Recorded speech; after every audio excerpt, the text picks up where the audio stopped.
Je m'appelle Aude de France, j'habite Metz depuis une vingtaine d'années avec mon mari et nos 4 enfants. Et nous sommes investis en église au niveau paroissial et puis au sein de cette maison qu'est le foyer Carré de Malberg. Dans la vie civile, je suis impliquée au niveau de la vie militaire et particulièrement auprès des familles de militaires, soit par l'ANFEM, l'Association nationale des familles de militaires, ou par la réserve citoyenne qui permet de créer le lien armée-nation. L'engagement auprès des familles de militaires m'est venu assez naturellement puisque je suis moi-même issue d'une famille de militaires depuis plusieurs générations. Et j'ai toujours été sensible du coup à cette vie qui est bien particulière, cette vie de nomade que sont les vies des familles de militaires. Alors l'engagement entre cette vie civique auprès des familles de militaires et ma foi a été une vraie croisée de chemin. C'est-à-dire que je me suis toujours posé la question, j'ai dit mais Seigneur, qu'est-ce que tu attends de moi dans cette vie civique auprès de la réserve citoyenne, qui est quand même un engagement citoyen qui me touchait en tant que fille de militaire. Et en même temps, j'étais très engagée auprès du foyer Carré de Malberg, femme de foi. C'est une question que je me posais régulièrement en disant mais il y a des femmes de militaires qui viennent au foyer Carré de Malberg, il y a cette figure de la vénérable Caroline Carré de Malberg qui était une femme de militaire et mère de militaire. Et donc pendant plusieurs années je me suis demandé comment le Seigneur allait à un moment donné m'amener à cette croisée de chemin. Je ne voyais pas très bien comment, mais je sentais bien qu'il y avait quelque chose qui se dessinait. Alors pendant un temps, il y a eu tous les vendredis matins des temps d'adoration ici au foyer Carré de Malberg. Il y avait pas mal de femmes de militaires qui venaient. On priait à la demande d'ailleurs de pas mal de familles pour les départs en OPEX, les retours, les difficultés, les couples en souffrance, pour les enfants, pour toutes ces ruptures que pouvaient vivre ces familles. Donc ça c'est vraiment quelque chose qui nous était demandé particulièrement au moment de ces adorations. J'ai cru pendant un temps que c'était ça qui nous était demandé ici, au cœur du foyer. Et puis finalement, ça s'est étiolé. Et puis, un peu plus de 2 ans maintenant, quelque chose s'est réveillé parce que les amitiés se sont consolidées avec, entre autres, 2 femmes de militaires. S'est retrouvées, toutes les 3. J'avais rédigé déjà un peu un projet et on a vraiment poser tout ça, prier pour ce projet, et il a été décidé de demander conseil auprès de l'aumônerie militaire.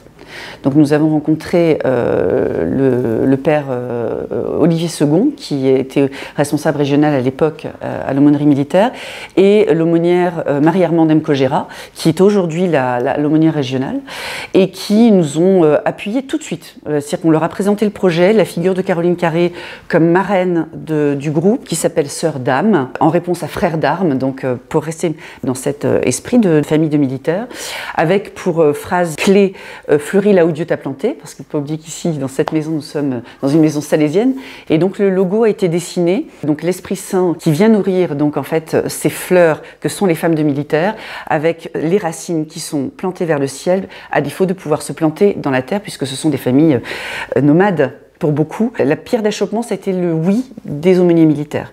Et donc depuis 2 ans, nous nous réunissons à peu près 3-4 fois par an, ici au foyer Carré de Malberg, nous avons la chance d'avoir l'Eucharistie avec un aumônier militaire. Ils tournent un petit peu, mais ils sont tous toujours présents. Donc ça, c'est vraiment une grande grâce. Et puis à l'issue, nous partageons donc un temps, nous avons un déroulé de réunion.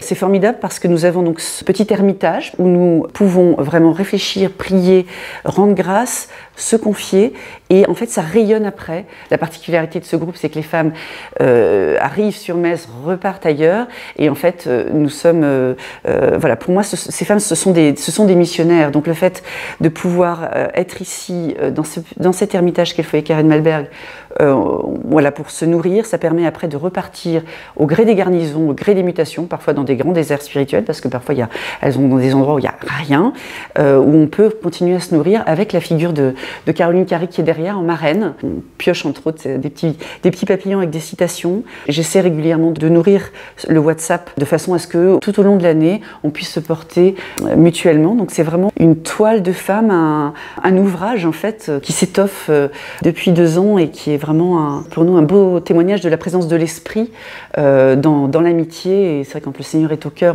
on sent vraiment voilà, qu'on peut s'entreporter en sœur d'âme, et qu'on soit ici ou qu'on soit à l'autre bout de la France ou même parfois parfois à l'étranger. Et ça permet vraiment de, voilà, au gré des OPEX, des départs, des retours, des absences qui sont souvent difficiles, c'est vraiment se porter en sororité avec la figure de Caroline Carré, c'est-à-dire voilà, en femme tout-terrain. Voilà, les femmes de militaires sont des femmes tout-terrain, sont des chrétiennes tout-terrain, et je rends vraiment grâce pour ce groupe. Ici, il y a beaucoup d'échanges qui se font, beaucoup de témoignages qui sont parfois difficiles, mais ils sont vécus sous le regard du Seigneur et par l'intercession de Caroline. Et cette sororité, elle est précieuse parce qu'il y a une vraie confiance de femmes. Les femmes souvent ont besoin justement de se confier de femme à femme.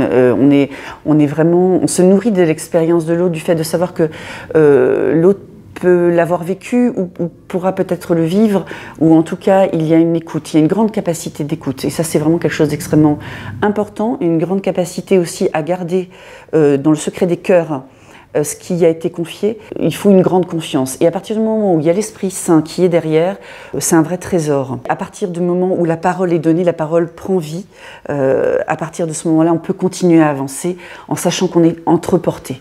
On s'entreporte, et même les femmes qui ont quitté Metz, qui étaient là, ou même qui ne sont jamais venues aux réunions, mais qui savent qu'on peut prier ensemble, parce que je confie le déroulé de la réunion, donc on peut prier aussi en communion les unes pour les autres à ce moment-là. On se nourrit ici entre nous, on s'entreporte, on prie les unes avec les autres, les unes pour les autres, on répond à une intuition, et on repart avec la mission le chemin de sainteté qui est propre à chacune. Elles déposent un trésor, c'est un peu comme Saint Charles de Foucault, c'est-à-dire qu'effectivement elles ont parfois défriché, elles ne sont pas forcément rendues compte de ce qu'elles avaient laissé, mais elles ont laissé quelque chose. Et cette sororité permet justement de montrer, regarde le trésor que tu es. Et là tu vas repartir dans une autre mission, mais toujours en lien avec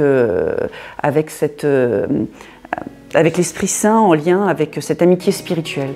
On peut s'entreporter même à distance, et il y a cet amour en Dieu qui fait que voilà, nous sommes des sœurs dans la foi, des sœurs d'âme.